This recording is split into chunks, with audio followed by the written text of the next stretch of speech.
Assalamualaikum warahmatullahi wabarakatuh. Rancang undang-undang ada berbagai macam. Salah satunya ialah tematik.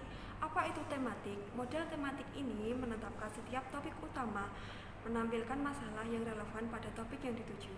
Kemudian bergerak ke topik utama berikutnya dan menampilkan semua materi relevan dengan topik itu dan seterusnya. Pada Undang-Undang Cipta Kerja ada beberapa topik utama. Dan di kelompok tematik ini kita akan membahas 3 topik, yaitu antara lain ketenagakerjaan, perseorangan terbatas, dan penanaman modal. Judul ketenagakerjaan. Pembukaan. Dalam rangka penguatan perlindungan kepada tenaga kerja dan meningkatkan peran dan kesejahteraan pekerja atau buruh dalam mendukung ekosistem investasi, undang-undang ini mengubah, menghapus, atau menetapkan pengaturan baru beberapa ketentuan yang diatur dalam A. Undang-Undang Nomor 13 Tahun 2003 tentang Ketenagakerjaan, Lembaran Negara Republik Indonesia Tahun 2003 Nomor 39 Tambahan Lembaran Negara Republik Indonesia Nomor A279. B. Undang-Undang Nomor 40 Tahun 2004 tentang Sistem Jaminan Sosial Nasional (Lembaran Negara Republik Indonesia Tahun 2004) Nomor 150. Tambahan Lembaran Negara Republik Indonesia Nomor AA5N. C. Undang-Undang Nomor 24 Tahun 2011 tentang Badan Penyelenggaraan Jaminan Sosial (Lembaran Negara Republik Indonesia Tahun 2011) Nomor 116. Tambahan Lembaran Negara Republik Indonesia Nomor 5256 dan Undang-Undang Nomor 18 Tahun 2017 tentang Perlindungan Pekerja Migran Indonesia Lembaran Negara Republik Indonesia Tahun 2017 Nomor 242 Tambahan Lembaran Negara Republik Indonesia. Batang tubuh buku keempat, bab keempat, bagian Kesatuan Umum Ketenagakerjaan, jenis program jaminan sosial, 7 jaminan kehilangan pekerjaan, 4 badan penyelenggaraan jaminan sosial, 5 perlindungan pekerja migran Indonesia. D. Paragraf tidak ada. Perseroan terbatas. Pembukaan beberapa ketentuan dalam Undang-Undang Nomor 40 Tahun 2007 tentang perseroan terbatas. Lembaran Negara Republik Indonesia Tahun 2007 Nomor 40 Tambahan Lambang Negara Republik Indonesia 47561 diubah sebagai berikut. 1. Ketentuan pasal 1 angka 1 diubah sehingga berbunyi sebagai berikut.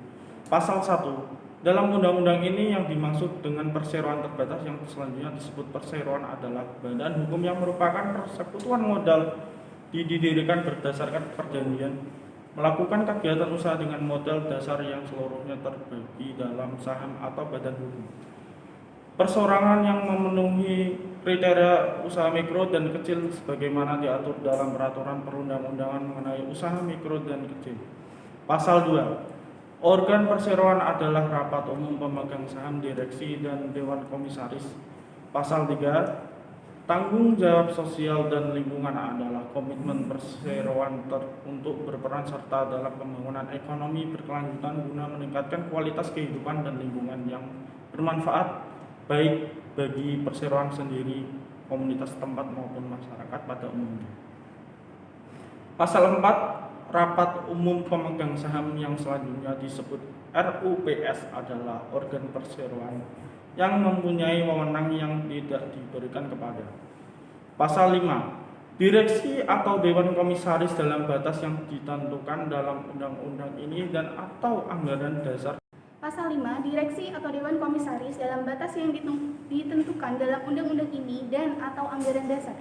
Direksi adalah organ perseroan yang berwenang dan bertanggung jawab penuh atas pengurusan perseroan untuk kepentingan perseroan sesuai dengan maksud dan tujuan perseroan serta mewakili perseroan baik di dalam maupun di luar pengadilan sesuai dengan ketentuan anggaran dasar.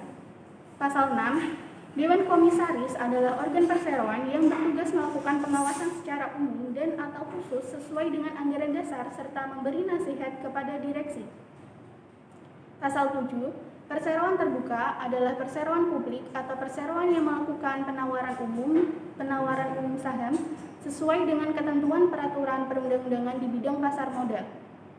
Pasal 8, perseroan publik adalah perseroan yang memenuhi kriteria jumlah pemegang saham dan modal di sektor sesuai dengan ketentuan peraturan perundang-undangan di bidang pasar modal. Pasal 9, penggabungan adalah perbuatan hukum yang dilakukan oleh satu perseroan atau lebih untuk menggabungkan diri dengan perseroan lain yang telah ada yang mengakibatkan aktiva dan pasiva dari perseroan yang menggabungkan diri beralih karena hukum kepada perseroan yang menerima penggabungan dan selanjutnya status badan hukum perseroan yang menggabungkan diri berakhir karena hukum.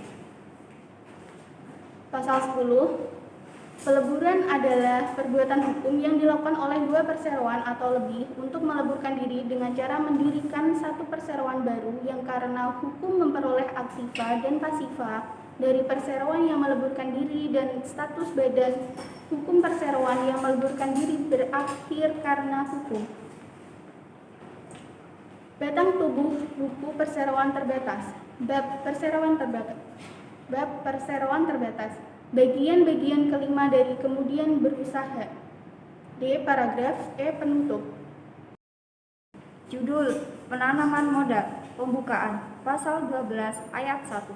Semua bidang usaha terbuka bagi kegiatan penanaman modal kecuali bidang usaha yang dinyatakan tertutup untuk penanaman modal atau kegiatan yang hanya dapat dilakukan oleh pemerintah pusat. Ayat 2. Bidang usaha yang tertutup untuk penanaman modal sebagaimana yang dimaksud pada ayat 1 yang meliputi A. Budidaya dan industri narkotika golongan 1. B. Segala bentuk kegiatan perjudian dan atau kasino. C. Penangkapan spesies ikan yang tercantum dalam Expanded Eye-Recognition on International Trade in Endangered Species of Fauna and Flora.